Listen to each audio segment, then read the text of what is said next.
ఈ దిన వాగ్దానం పరిశుద్ధ గ్రంథం నుంచి యెషయా గ్రంథము 26వ అధ్యాయం 3వ వచనం. ఎవరి మనసు నీ మీద అనుకునో వానిని నీవు పూర్ణ శాంతి గలవానిగా కాపాడుదువు, ఏలైనగా అతడు నీయందు విశ్వాసం ఉంచి ఉన్నాడు.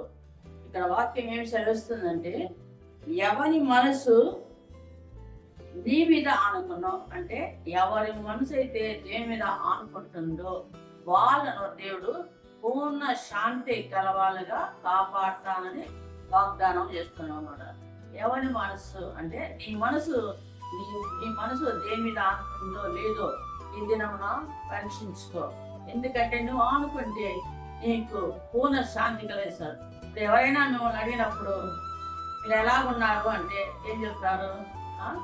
ఏదో లేమ్మా అని అంటారు. కొంతమంది కొంచెం మనశ్శాంతి ఉంది అంటారు. కొందరేమో పూర్తిగా ఏమి సంతోషం లేదు, సమాధానం లేదు, శాంతి లేదు అని అంటారు. కానీ నీవైతే దేవుని మీద ఆధారపడితే నీకు దేవుడు పూర్ణ శాంతి ఇస్తావంటే కొంచెం ఇచ్చే శాంతి కాదు.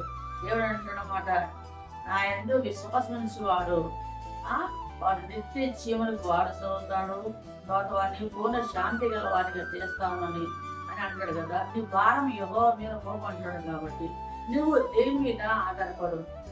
దేవుని మీద ఆధారపడితే నీకు దేవుడు సంపూర్ణమైన సంతోషాన్ని, సంపూర్ణమైన శాంతిని కలిగజేస్తానని దేవుడు ఈ దినం మీద మాట్లాడుతున్నాడు.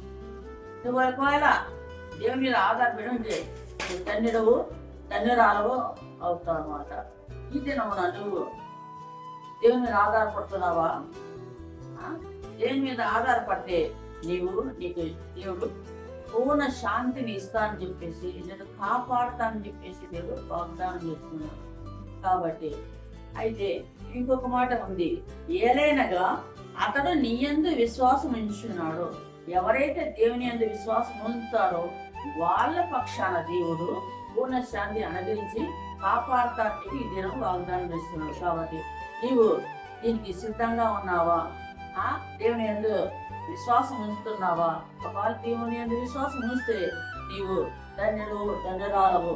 దేవునికి పూర్ణ శాంతి కలుగజేస్తానని చెప్పేసి, ఆయన కాపాడదని చెప్పేసి ఈ దిన వాగ్దానం మీకు తెలియజేస్తుంది. కాబట్టి ఈ వాగ్దానం ఎత్తి పట్టుకొని ప్రార్థన చేయండి.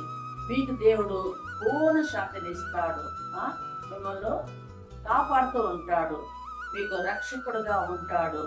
దేవుని యందు భయభక్తి కలిగి ఆయన యందు విశ్వాసం ఉంచిన ఎడల నీకు దేవుడు పూర్ణ శాంతి ఇస్తాడని చెప్పి వాగ్దానం పట్టుకొని ప్రార్థన చేయండి.